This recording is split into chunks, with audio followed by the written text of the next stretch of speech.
Today's show is sponsored by Vincero Watches, which is an American company building super premium wristwatches starting at only about $150. And they're giving you 15% off when you go to davidpakman.com/Vincero. I've put the link underneath this video. Today's show also sponsored by Blinkist, which is the app that lets you read or listen to an entire nonfiction book in just 15 minutes. You can try Blinkist totally free and get 25% off a subscription when you go to Blinkist.com/David Pakman. That link is underneath the video as well. We are really in an unprecedented situation in American politics and really in global politics in a number of different ways. And we just don't know who we can believe at this point in time about Donald Trump's condition when it comes to having contracted coronavirus and being hospitalized since last week.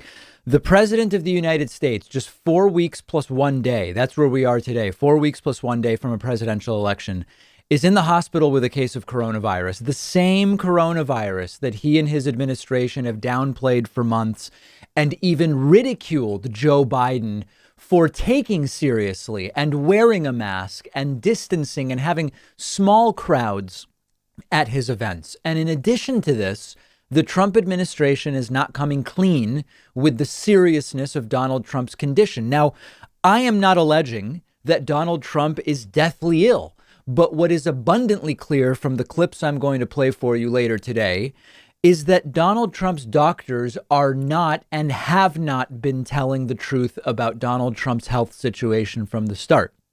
But to begin with, let's cut through all of the BS and speculation and talking points and just focus on what we know.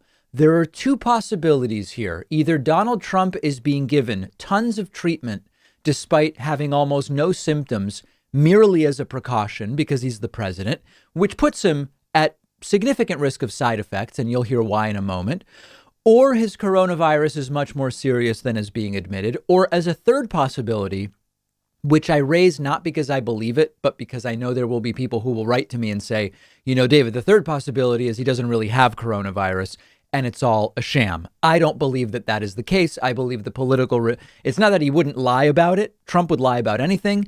It's that it is of unclear benefit to fake having coronavirus. I just don't know that it would be a guaranteed advantage in any way. So I don't think he would do it.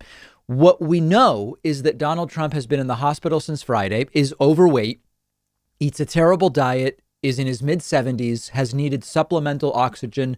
As of this point, we believe at least 2 times, had a high fever at least at one point, and is being given treatments that most people only get when they are much more serious. Why would the White House try to hide the seriousness of Trump's coronavirus if indeed that is what they are doing? Well, for optics and for public relations purposes. And in fact, by the time you hear this show today, it is actually possible that Donald Trump may have already been discharged from Walter Reed and be back at the White House. I'm going to say more about that a little bit later. Now, the first red flag that we saw, these are not my opinions, but these are the opinions of doctors. Dr. John Torres explained on NBC that Trump receiving the steroid dexamethasone is a major red flag that Trump is sicker than the White House is saying. Why? Because dexamethasone for coronavirus is only given when patients have a certain degree of lung involvement that typically would only happen 7 to 10 days into the disease. Donald Trump was given dexamethasone over the weekend, just a couple of days into treatment. That is not good. Number 2, once you read through the nonsense of Donald Trump's doctor, Sean Conley's public statements and focus not on the tone, but on the facts, Dr. Celine Gunder explains that Trump having a fever and an oxygen saturation level below 94 on Friday is not mild coronavirus. As Dr. Gounder explains, when you have oxygen saturation below 94, that is considered severe COVID, period. Going further, as Dr. Gounder explained on CNN, Trump was given remdesivir. Remdesivir and dexamethasone are serious medications given to patients with severe COVID. And as Dr. Eric Ding explains, dexamethasone is typically for patients either in the ICU or on ventilators. and sometimes for patients on oxygen who are going in the wrong direction in advance of possible ventilation. The NIH guidelines on dexamethasone, which are on the screen for our audience, are not recommended for mild or even moderate cases. So when we heard yesterday and the day before, as we heard that Donald Trump might be discharged today, and that may even have happened by the time that this show gets published, it simply doesn't line up with the facts that we have. So if Donald Trump is indeed or has been discharged today, it would very likely be for optics purposes. The hypothesis would be, again, they've taken the last few days to set up better medical facilities at the White House, with the goal being to transfer Donald Trump there and to be able to provide care for a more serious case at the White House. But it would be like being at the hospital. The other possibility, again, because we're working constantly with incomplete information from dishonest actors, is that there's just some bigger picture lie that is being told here. And again, this is an administration that has lied about everything, including Donald Trump's health for 4 years. This is the skepticism that we should be coming in with. And case in point, they have been dishonest at every single opportunity. Nobody's saying Trump is going to die. Nobody's saying Trump is in the ICU or on a ventilator, but there have been no reasonable explanations as to how it is that Donald Trump has a mild case. It's always been mild, and every day they say he's improving, despite the fact that he's had fever, has needed oxygen at least twice, had an oxygen saturation below 94, and I believe in the 80s, which is very serious. We'll talk about that later. Received an unapproved antibody cocktail and remdesivir and dexamethasone. Is it simply because he's the president? It's starting to be hard to believe. This is, whatever your belief about Trump is, and mine is that he's horrible, it is a stressful and scary moment that we are living through at this time. We're going to talk next about the lying and the implications and everything else. So now I do want to play for you just some clips of Donald Trump's doctor, Sean Conley, deceiving and juking and disorienting the public over the weekend about Donald Trump's health. So on Saturday morning, Sean Conley came out with an army of doctors standing behind him to tell us everything is supposedly great, except that he didn't. This was one of the biggest disasters in crisis management. He created a crisis by coming out and obviously lying about how great everything is going. It started to get weird with Dr. Sean Conley when he was asked whether Donald Trump had been on supplemental oxygen. And Conley insisted Trump didn't need oxygen that day. I'm trying to pin you down one more time. I know you said there was no oxygen. Yeah, I'm not. Yeah, he's not on oxygen. But did he receive today? Did he receive any on Thursday? And he's what's today? Saturday. Saturday. No, Thursday. Okay, so no Thursday, no Friday, no Saturday. That's fine. So that was why we were confused. Thursday, no oxygen, none at this moment. Yeah, and yesterday with the team, while we were all here, he was not on oxygen. So he says none Thursday, none at Walter Reed Friday, and none today, which was Saturday. Now, of course, now we know Trump had oxygen Friday at the White House. Really bad lying. It was obvious that Sean Conley was lying.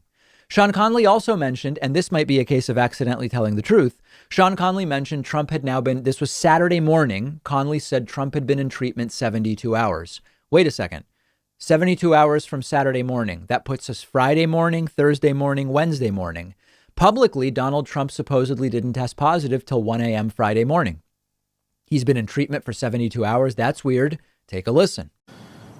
As reported yesterday, consultation with this group, I recommended we bring the president up to Walter Reed as a precautionary measure to provide state-of-the-art monitoring and any care that he may need. Just 72 hours into the diagnosis now. The first week of COVID, and in particular days 7 to 10, are the most critical. Later, Conley put out a statement saying, I made a mistake. I just made a mistake about how long it had been. Not very convincing for the doctor who supposedly has been involved in Trump's treatment every step of the way. Conley also said Trump had no fever for a while. Minutes later, we got a report that Trump had a fever that day. Lies, lies, lies. And when the pressure got to be too much, when it became abundantly clear that they were lying, Dr. Sean Conley came out again on Sunday and seemed very confused about how time works and what day it is, seeming to have almost issues better served for a physics lab than for a medical press conference. How does time work? Does it go forward or backwards? Only raising more questions about the accuracy of the story that we are getting. Here is Connolly being asked about his vague admission that Trump did have some breathing problems, but everything is fine nonetheless. Mr. Connolly, you said that there were 2 instances where he had drops in oxygen. Can you walk us through the second one? And also, I've got a question for the lung specialist afterwards. Sure. Yeah. Yesterday, there was another episode where he dropped down about 93%. He doesn't ever feel short of breath. We watched it, and it returned back up.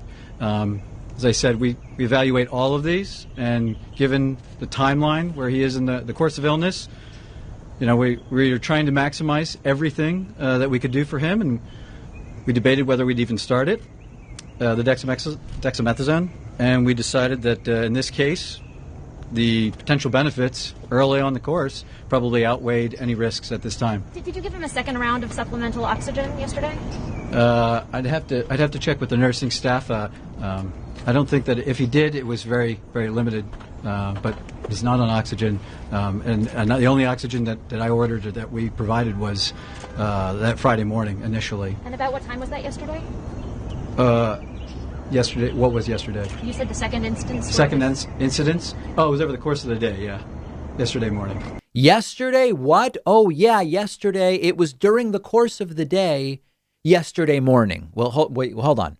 Was it in the morning or was it throughout the day? What are you talking about? Even Connolly himself sounds confused, like he's obviously lying, like he's been told to downplay, but he also seems confused about the facts.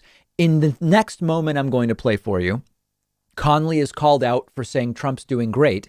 And then minutes later, Trump's chief of staff, Mark Meadows, came out and admitted to the media, it's really bad. We're not even sure Trump will make a full recovery at this point in time. Connolly called out about it, and here's how he responded. The steroids, sir, on the lung function? Yesterday, you told us that the president was in great shape, had been in good shape and fever-free for the previous 24 hours. Minutes after your press conference, White House Chief of Staff Mark Meadows told reporters that the president's vitals were very concerning over the past 24 hours. Simple question for the American people. Whose statements about the president's health should we believe? So the chief and I work side by side, and I think his statement was misconstrued. What he meant was that 24 hours ago, when he and I were checking on the president, that there was that momentary episode of the high fever and that temporary drop in the saturation, which prompted us to act expediently to move him up here. Fortunately, that was really a very transient, limited episode. A couple hours later, he was back up, mild again. I'm not going to speculate what that limited episode was about so early in the course, but he's doing well. You really get the sense that Connolly is just not cut out for this lying. He's doing the lying, but he's doing it really poorly and transparently. Nobody believes this guy at this point.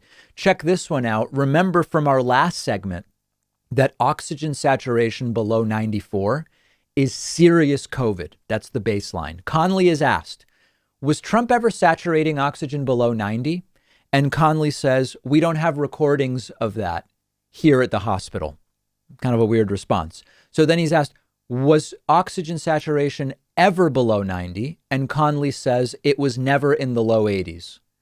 Nobody asked about the low 80s. Another obvious lie. Ever dipped below 90? We don't have any recordings here of that. That's right. On the dexamethasone, Doctor? Yeah, what about here? At the White House or here, anything below 90, just to follow up on her question? No, it was below 94%. It wasn't down into the low 80s or anything. No. So, okay. So on the dexamethasone... It is lie after lie. And from that, what I interpret is Trump's saturation did get to the 80s, not the low 80s. And that's really serious COVID. And then lastly, here he is explaining the previous day's absurd, rosy picture that he painted. He just says, well, I was trying to be upbeat. Why were you so Are there any reluctant until occasions? Are there today anything? to disclose that the president had been administered oxygen? It's a good question. Thank you. I was trying to reflect the upbeat attitude that the team, the president, that his course of illness has had. I didn't want to give any information that might steer the course of illness in another direction, and in doing so, it came off that we were trying to hide something, which wasn't necessarily true. I love that he says there, I mean, it's just every sentence, he says, we weren't necessarily trying to hide something. It's almost like a Freudian use of the word necessarily. You weren't necessarily trying to hide something, but you were. What does that even mean? They lie about everything, and we have to ask why. And the answer is optics, given that there's an election in 30 days or less. I think it's 29 days at this point, 28 days, period. Has Donald Trump gotten to the point where they're going to send him back to the White House? You might know more than I've been able to tell you now, because something may have changed in the next few hours. We will follow it. We will cover it. They are very, very worried here about the impact of this on the election, and we'll talk about that after the break. The David Pakman Show at davidpakman.com.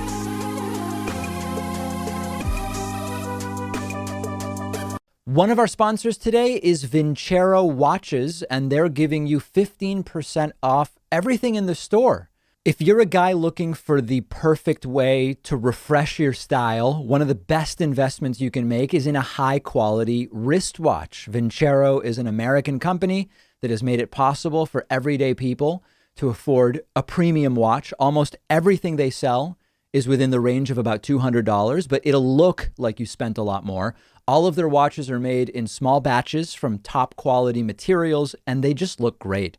I went on their site and picked out a watch from their Icon Automatic collection. The one I got is in mesh matte black, and I love it. It's simple, sleek, elegant, goes great with just about anything I'm wearing, and I've gotten a ton of compliments on it. You'll get 15% off everything in their store when you go to davidpakman.com/Vincero. I've put the link right underneath this video.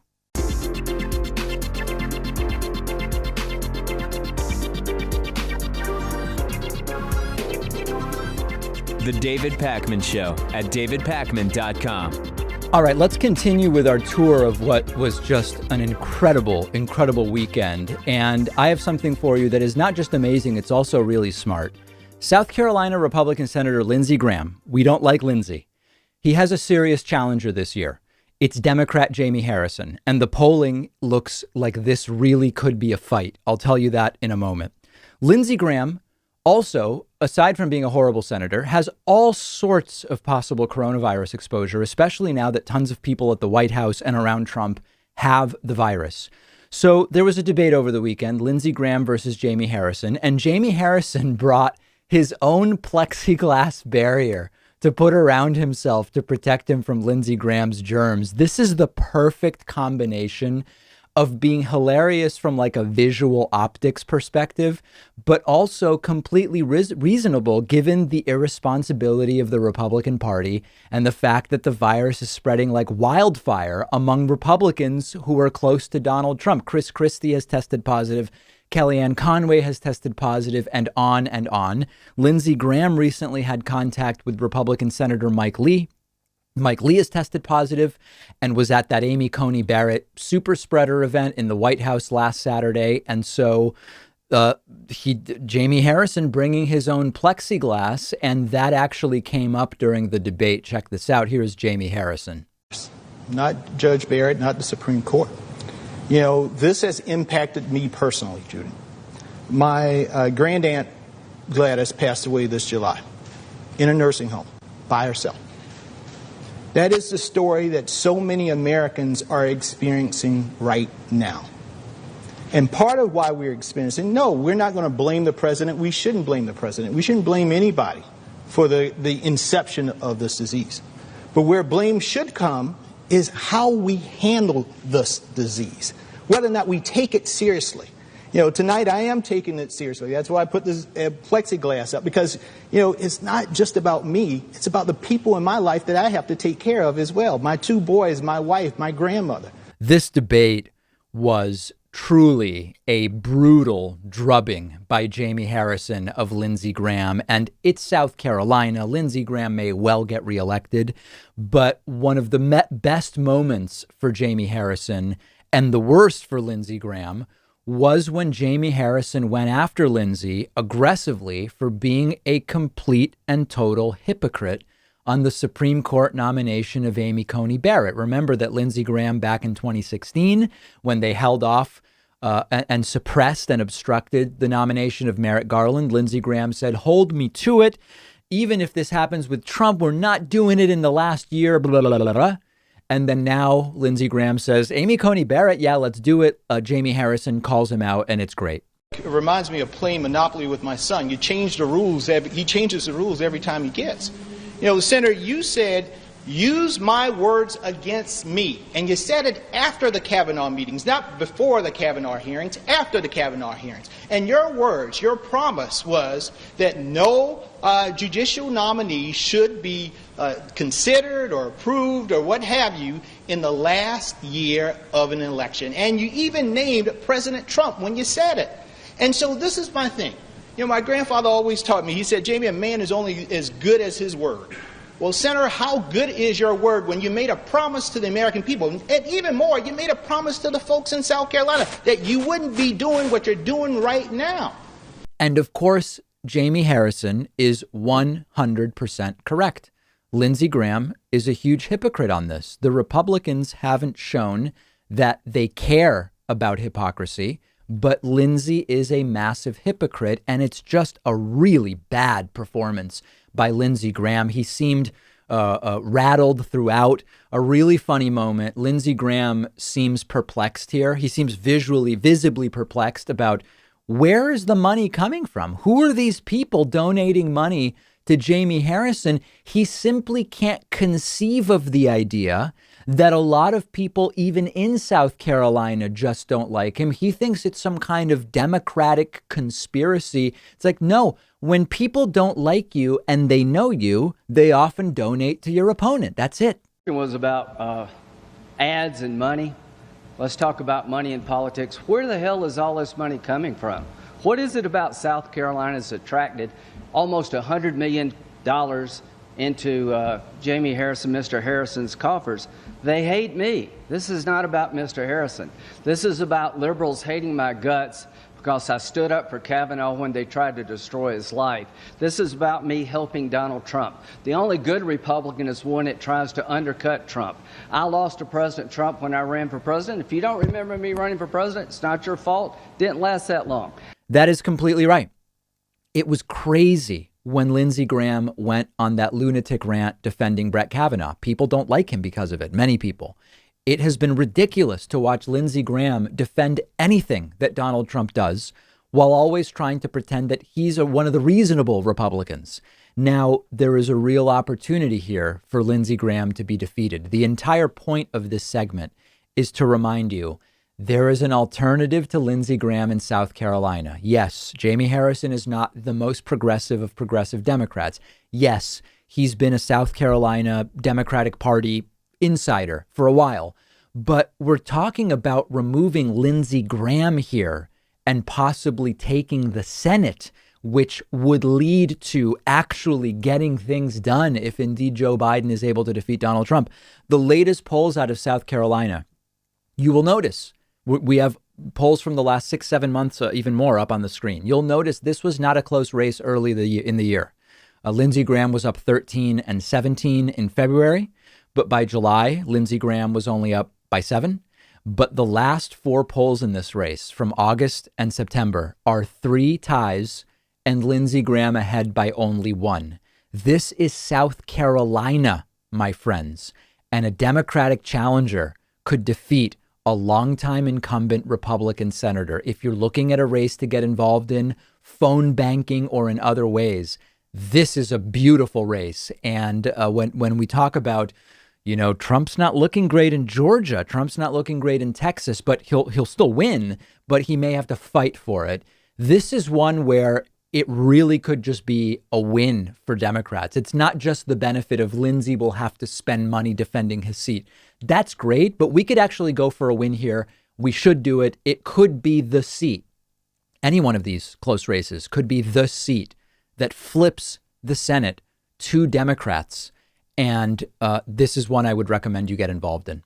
Okay, we now have received our first post-debate polling between Donald Trump and Joe Biden. And it is really, really bad for Donald Trump. Not so bad that we can stay home. No, we still have to vote, but it is bad. A new NBC Wall Street Journal poll has Donald Trump 14, that is not a typo, 14 points behind Joe Biden, 53 to 39 among registered voters. There's also an IBD poll, which says it's Biden only +3. There's a poll from The Hill that has Biden +7. And there's a new CNBC poll that has Biden +13. Those are the 4 post-debate polls we had as of this morning. Among those polls, the average Biden lead is 9.3. The official Real Clear Politics average is Biden +8.1. And this +14 for Biden in the NBC Wall Street Journal poll is almost a doubling of Biden's lead in that same poll since the last time it was done. What's very interesting about that particular poll is that the NBC Wall Street Journal poll tends to track the sort of average of all polls. So if you have a range of polls saying a candidate is anywhere from +2 to +10 and the average is 5, usually the NBC poll is right in with the average. That poll now says Joe Biden is winning by 14. So we really are seeing a difference between 2016 and 2020 polling now. As I mentioned, today, October 5, Joe Biden is +8.1 on average. Back in 2016, on this date, October 5, Hillary Clinton was only ahead by 3.9. So, of course, we've got to be careful. The polls could be off. Everybody has to vote, voter suppression, etc. But the idea that the numbers now are just like 2016 is no longer true. Joe Biden's lead today is about 110% larger than Hillary Clinton's was in 2016. So what does that mean? It means we vote. It means we try to make those numbers a reality. It very much does not mean we can check out and not worry. If Donald Trump does recover relatively quickly from coronavirus, they will paint him as some kind of heroic savior. They will push everything they can to make the case that strong hero Trump is the person we need. They will suppress the vote. They will do all of it. But right now, it's looking really bad for Trump. In the meantime, as another data point, the 538 2020 projection has slightly ticked up. You'll remember about a month ago, Joe Biden had about a 70% chance to win. It is now 81. Does it change anything about what we need to do? No. A month ago, in 100 simulations, Trump would win in 30. Now Trump wins 19. But so what? There's still a 1 in 5 chance, and it's too great a risk to become even one iota complacent at this time. In terms of the popular vote, again, RCP has it Biden 8.1 ahead. 538 has it Biden 7.2 ahead. That's big for 538. So now we vote. The other question is, what will the Trump COVID diagnosis do to the polling? Anyone who would vote based on which candidate has COVID is already voting for Trump, is my take. I don't believe Trump's sycophants will abandon him because he got COVID. I also don't think Trump is going to gain sympathy voters because he got COVID. I think it cancels out. What you could have are people for whom Trump getting COVID could be the final straw in terms of Trump's disregard for the virus. Those could be people who abandoned Trump over his complete mishandling of the situation. We may have polls today or potentially tomorrow that are post Trump's diagnosis. We will see what they say, and we will have those numbers for you on our Instagram. Make sure you're following us on Instagram at David Pakman Show. The David Pakman Show at davidpakman.com.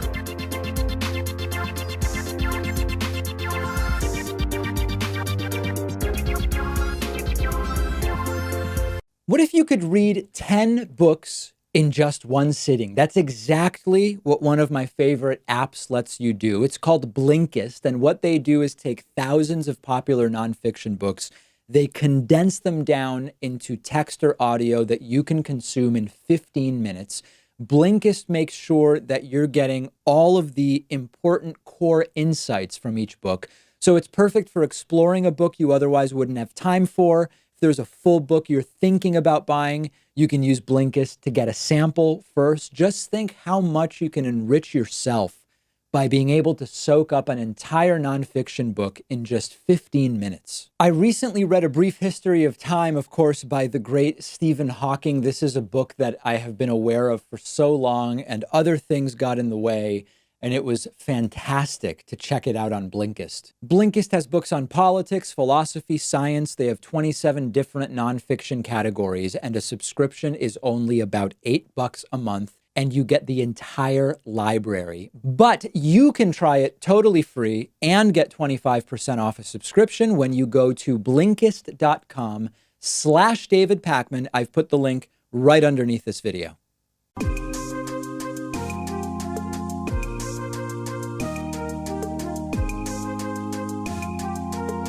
Welcome back to the David Pakman Show. So the latest update I have as of this moment, and to not talk about it would be weird, but I have to acknowledge that things are moving very quickly and we may have different news by the time you listen to today's show. The news is that Donald Trump may be going home soon today. He may already be home, or maybe not. He still is scheduled to have a rally tonight, which, I mean, it's just completely inconceivable. Obviously, if he did it, it would be some kind of remote thing. He would be joining via remote video. Donald Trump, of course, is not traveling to a rally tonight, but he's either doing well or not doing well. We just don't know. We are left to try to infer and to try to wade through the lies. But one thing we have in black and white is that this morning, Donald Trump sent 20 consecutive completely manic tweets in a very short period of time from the hospital, almost all in capital letters. And once again, this could be anything. Is Trump tweeting because he's panicked that the latest polls are really bad? Is he simply manic from the dexamethasone? Corticosteroid-induced mania is not an uncommon side effect of dexamethasone and other steroids. We just don't know, but the tweets are completely outrageous. Take a look at just some of these. As you can see here, Donald Trump tweeting, most of these are all caps. Stock market highs, vote. Virginia voters, your governor wants to obliterate your Second Amendment. I have stopped him.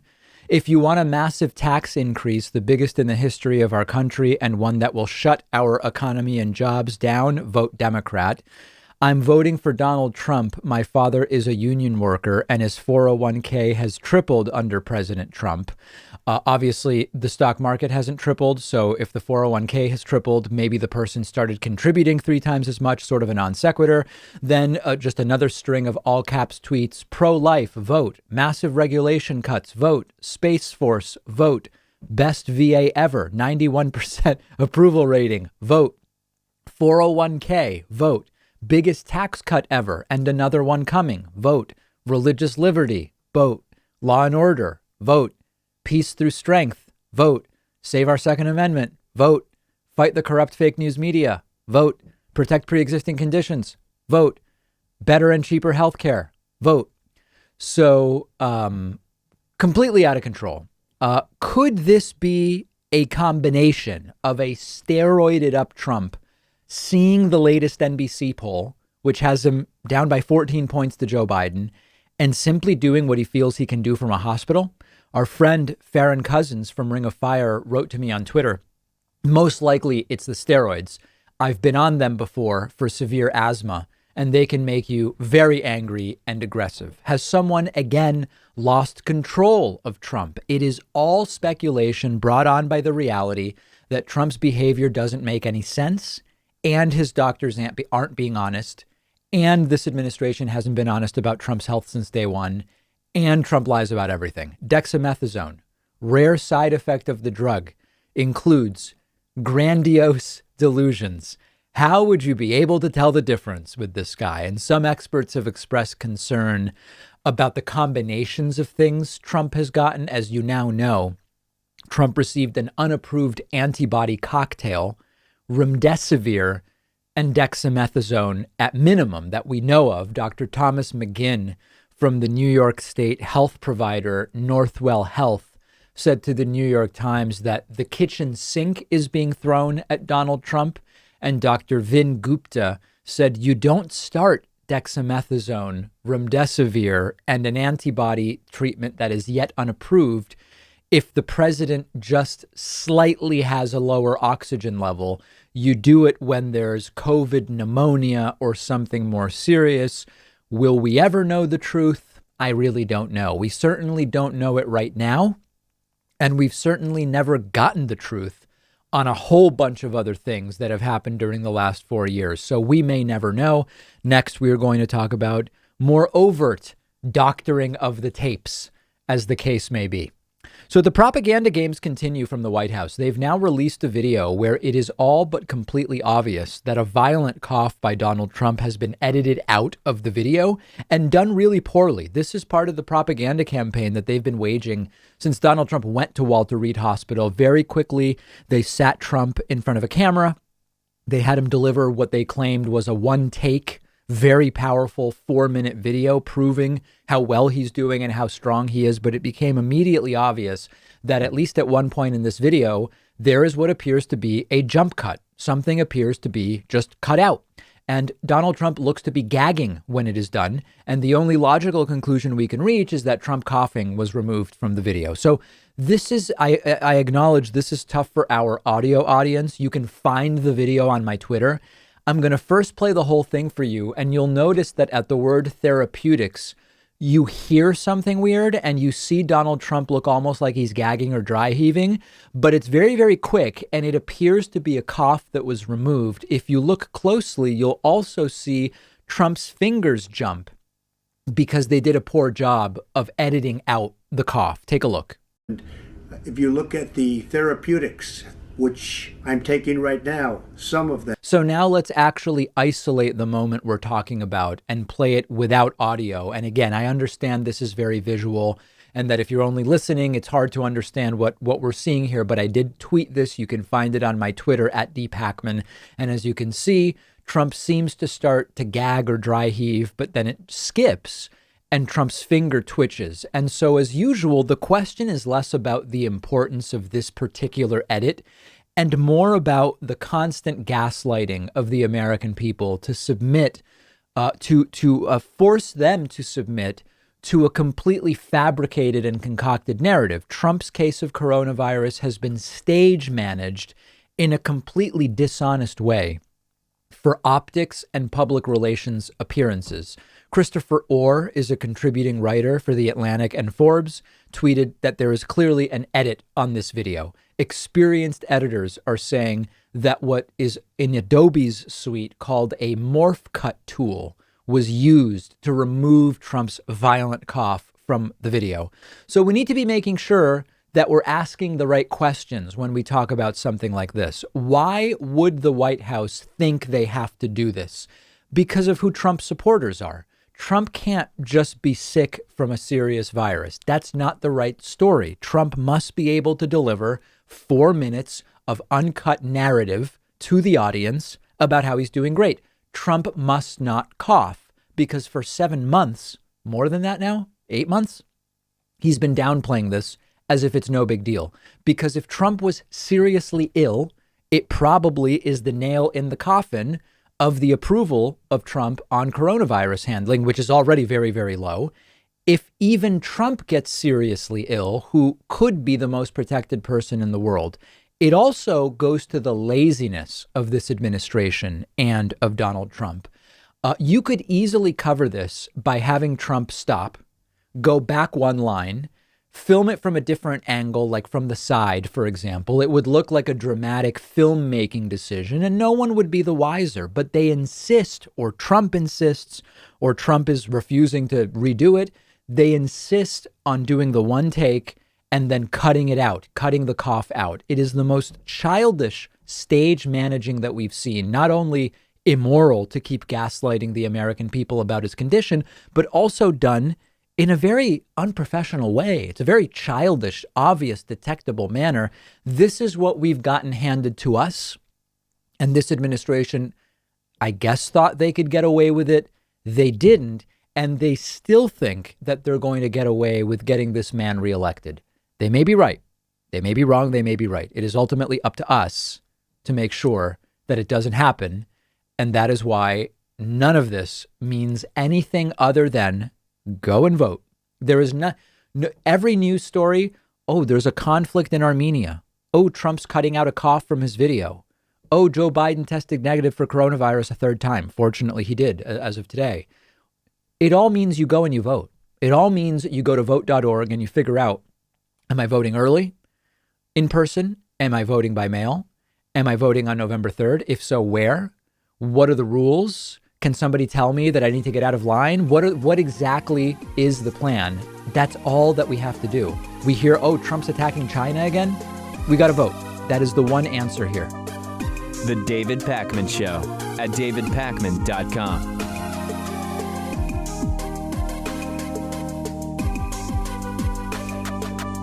The number one funding source for the David Pakman Show has been and continues to be membership. And membership is not just a feel-good thing. You get access to the world-famous bonus show every single day just for members, as well as commercial-free audio and video feeds of the show day in and day out. You can sign up for membership very, very quickly at joinpakman.com. That's joinpakman.com. If the normal prices strike you as high, by all means, use the coupon code VOTESOON18, all one word, all lowercase. Become a member today. The David Pakman Show at davidpakman.com. If we want to go back and ask the question, when was Donald Trump first contagious for coronavirus? The answer is actually a very scary one, because it likely was during the debate with Joe Biden on Tuesday. Fortunately, so far, Joe Biden has had it's either 2 or 3 negative coronavirus tests, and it's probably another day or two before he would be completely out of the woods due to the incubation time during which you would not yet test positive. But what we do know are the following. First of all, Donald Trump lied about his tests. When Donald Trump was interviewed on the Sean Hannity program Thursday night at 9 p.m. Eastern, 9 or 10, I believe 9 p.m., might be 10 p.m., that was before his 1 a.m. announcement of testing positive. He said, I've been tested and I'm waiting for the results. But in reality, Donald Trump had already had a positive rapid test at that time. He had had a positive test and was waiting on results from a second PCR test. Trump already had a positive test, but pretended that he had not. Then Donald Trump's doctor talked on Saturday morning, said we're 72 hours in, which puts us at Wednesday morning. And then later the doctor said, no, I misspoke. That's not true, but already very weird. And then Fox News' Chris Wallace, who was the debate moderator last Tuesday between Donald Trump and Joe Biden, said, well, you know how everybody was tested at the debate hall? Well, turns out Trump wasn't really tested. Trump showed up late, and we went on the honor system that he had tested negative. Check this out. Was that I arrived on Sunday. I think you arrived on Monday. They didn't arrive till Tuesday afternoon. So for them to get tested, there wouldn't have been enough time to have the test and have the debate at 9 o'clock that night. They didn't show up until 3, 4, 5 o'clock in the afternoon. So, yeah, there was an honor system when it came to the people that came into the hall from the two campaigns. So in reality, Trump might have been positive at that time and known it, so they deliberately showed up late to avoid the test. But even without that idle speculation, there's a bigger reality. According to Dr. Ashish Jha, dean of the Brown University School of Public Health, based on the timeline that they admit to, Trump likely was infected between Saturday and Monday. That points to the Amy Coney Barrett super spreader event. I'm talking about not this previous Saturday, but the one before it.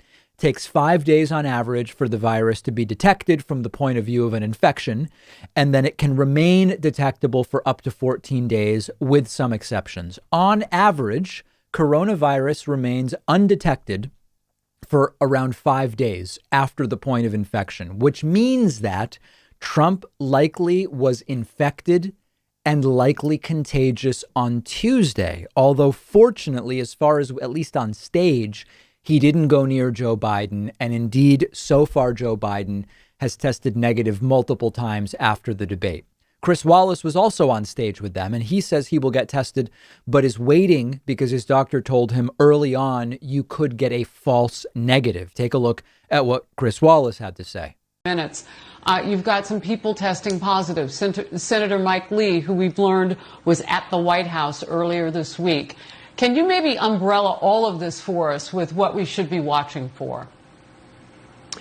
Well, I'm going to tell you what my doctor is telling me, which raises some questions for me. And, you know, I'm only going to tell you what my doctor is telling me, but it does raise some questions about the timeline because I'm going to have to get a test. I'm in a uniquely vulnerable circle. The three people on the stage for an extended period were the president and the vice president and me, all without masks. And my doctor is telling me that I shouldn't get a test today because it takes 5 days for the virus to load up enough, and that I could have a test, but it might well be a false negative. The significance of that to me is that if the president had a test yesterday and it tested positive, then I think he had the coronavirus during the debate because, you know, this talk about, well, he was with Hope Hicks on the plane in Minnesota on Wednesday. I don't think you'd have a positive test. And again, I'm not a doctor. I'm simply telling it in terms of what I was told by my doctor.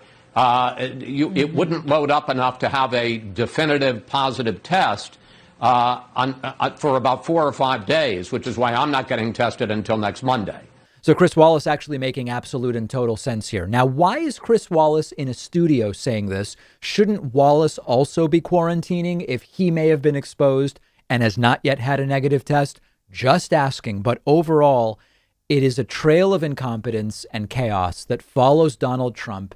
His actions and decisions and behaviors are disastrous everywhere he goes. And this actually makes Trump's criticism of Joe Biden during the debate for wearing a mask, a big mask, it makes it even more immoral and ridiculous. Remember this? I don't wear masks like him. Every time you see him, he's got a mask. He could be speaking 200 feet away from it. He shows up with the biggest mask I've ever seen. Well, we now know that at the same time that Donald Trump was laughing at Joe Biden for wearing a big mask and having small crowds at his events and so on and so forth, in all likelihood, Donald Trump was contagious at that time.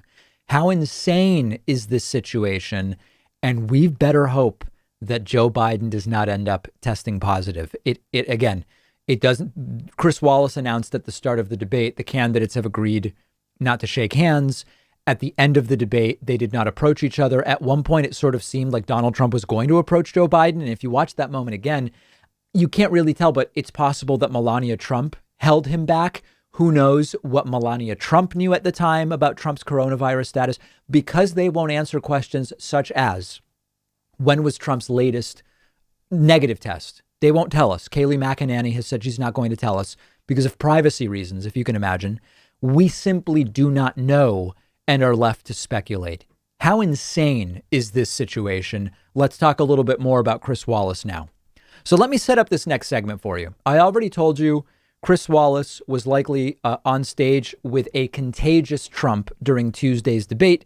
Based on the timeline, we understand that in all likelihood, Donald Trump contracted coronavirus either sometime between Saturday and Monday of the previous week and was likely contagious during the debate. As I already told you, Donald Trump was not tested at the debate, as most people, as everybody was supposed to be. They showed up late and were allowed to use the honor system to tell them Trump doesn't have coronavirus. I already told you last week during a stream that Donald Trump's family immediately took off their masks at the debate, the only people in the debate hall to do so, even though the rules were keep the masks on.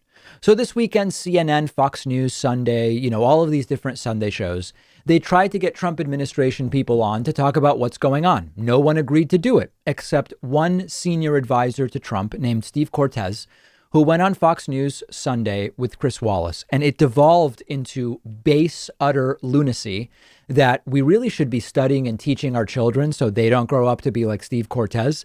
Let's start with Chris Wallace asking, why doesn't the Trump family think the rules apply to them with the masks? And Cortez is immediately being deceptive. Not apply to them. No, that's not the reality. Look, everybody was tested before that event, as you well know. Those of us who went first were tested by Cleveland Clinic directly. Everybody who gets on Air Force One for any trip on Air Force One is tested before they get on. Steve, it doesn't matter. Steve, it doesn't matter. Everybody that was in that room was tested. Steve, everybody that was in that room was tested. And the Cleveland Clinic's regulation was it didn't matter. Everybody except for the three of us on the stage, was to wear a mask.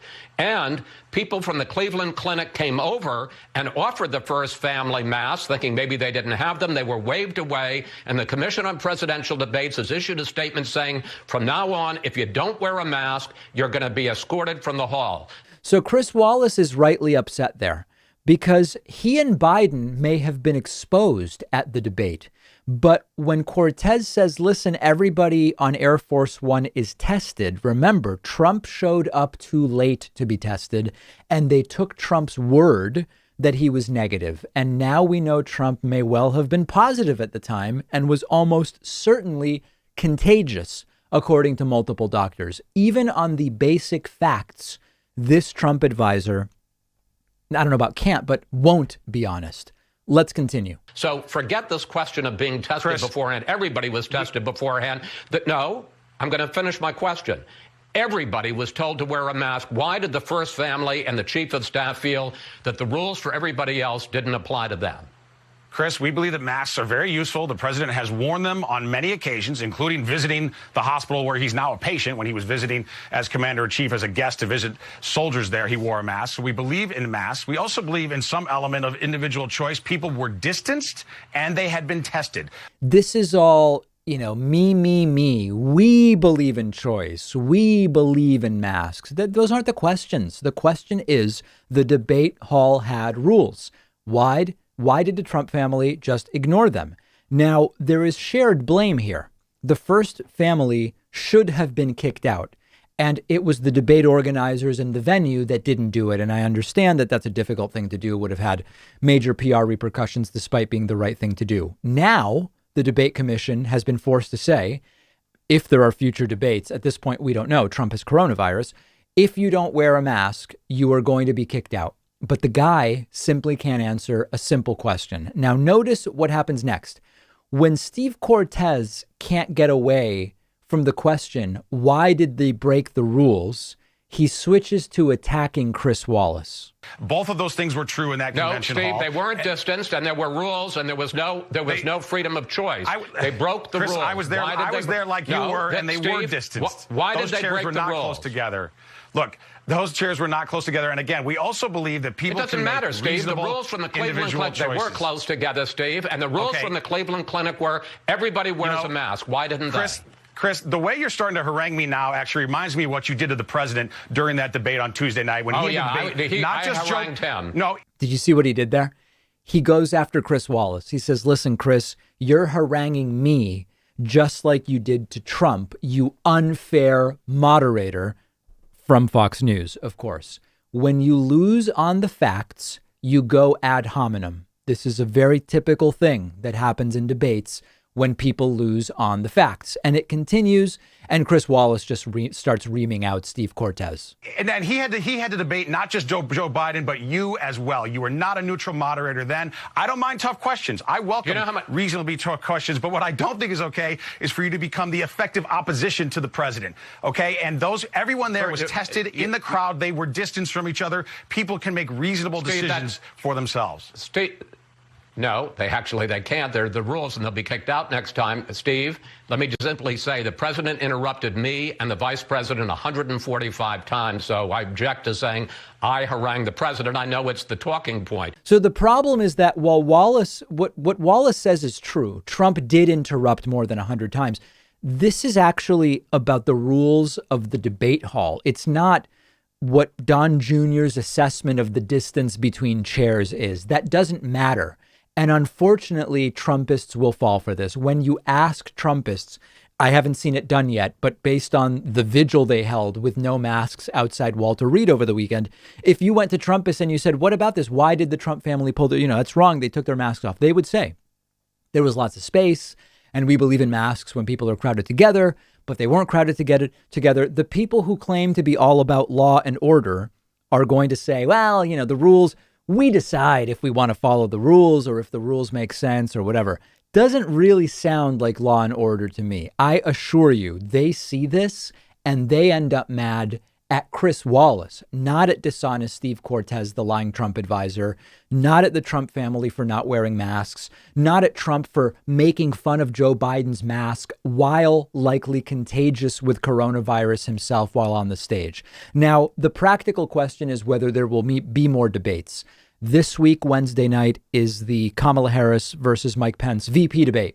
Every indication is that's going to happen, although they've agreed to more space between Harris and Pence on the stage. I would love to see Kamala Harris bring her own plexiglass. Mike Pence was at the Amy Coney Barrett super spreader event, sitting next to people who got the virus. I would be careful if I was Kamala Harris. Then we get to debates number 2 and 3 for Trump and Biden. Now, the first one is scheduled for 10 days from today. Trump has coronavirus as of today. That's what we know. You know, what they claim tomorrow, I don't know. But at least as of today, Trump has coronavirus. Trump's going to travel in 10 days or even 9 days, if he's supposed to go the day before, to a debate on an airplane and again be on stage with Joe Biden and the moderator just 10 days after being in the hospital for coronavirus. I don't see it. So I don't know if the idea is maybe they will go remote. I don't know what the thought is at this point. There may be no more debates. They may be video conference debates. Maybe the second one gets canceled and they skip to the third, which is an additional week down the line, 17 days from today. It's anyone's guess at this point in time. We'll follow it and let you know as we learn more about it. We have a voicemail number. That number is 219-2-DAVID-P. Here is a great question about what would Trump be doing now if the situation were reversed. Take a listen to this. What would they do if the circumstances were reversed and Biden were sick? They would move in for the kill, I think. Right. I think that there's a parallel between the number of people that Trump has allowed to get sick and the fact that he allowed himself and his people in his entourage to get sick. It just goes to show he's unfit.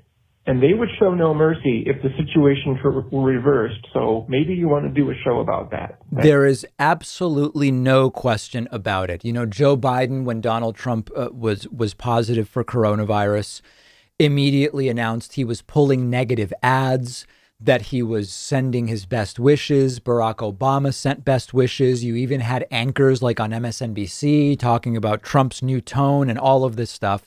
And meanwhile, as Donald Trump is being airlifted to Walter Reed Hospital amid a cloud of dishonesty and confusion about his actual condition, the Trump campaign is sending out fundraising emails about Lion Sleepy Joe and all of this insane conspiratorial nonsense that they email people about all the time.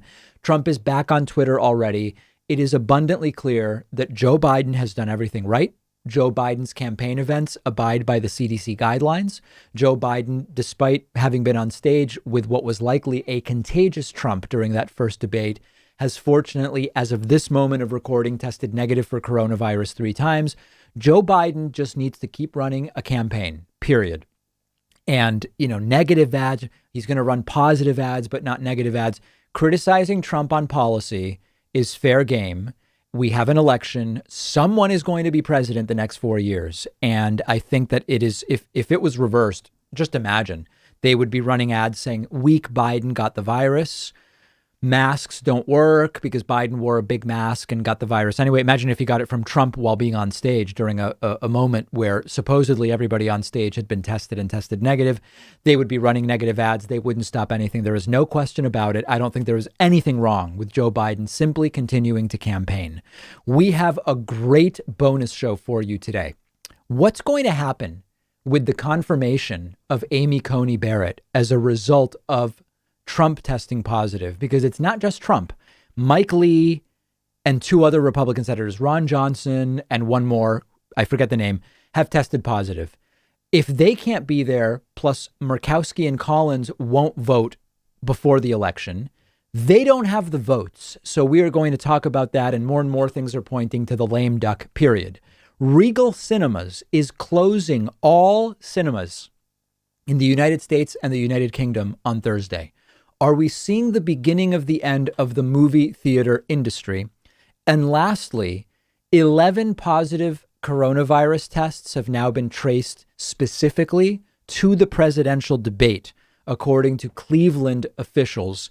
We are going to talk about whether they will have any ability to enforce the rules if debates number 2 and 3 happen. And of course, at the vice presidential debate, which still as of right now, and things change so quickly, which is why I say it that way, as of right now, is still scheduled for this Wednesday night at 9 p.m. Eastern time. If indeed the debate happens Wednesday night, the VP debate, I will be streaming live on YouTube, Twitch, and Facebook.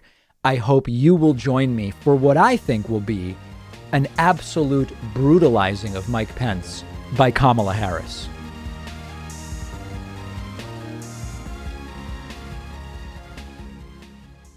Thanks so much for watching today's episode. Just a reminder, today's program was made possible by Vincero Watches, the American watchmaker building super quality wristwatches, but making them affordable for everyday people. And they're giving you 15% off when you go to davidpakman.com/Vincero. Today's show also sponsored by Blinkist. Blinkist is the app that lets you read or listen to an entire nonfiction book in 15 minutes. And you can try Blinkist for free and get 25% off a subscription when you go to Blinkist.com/David Pakman. I've put that link down below underneath the video.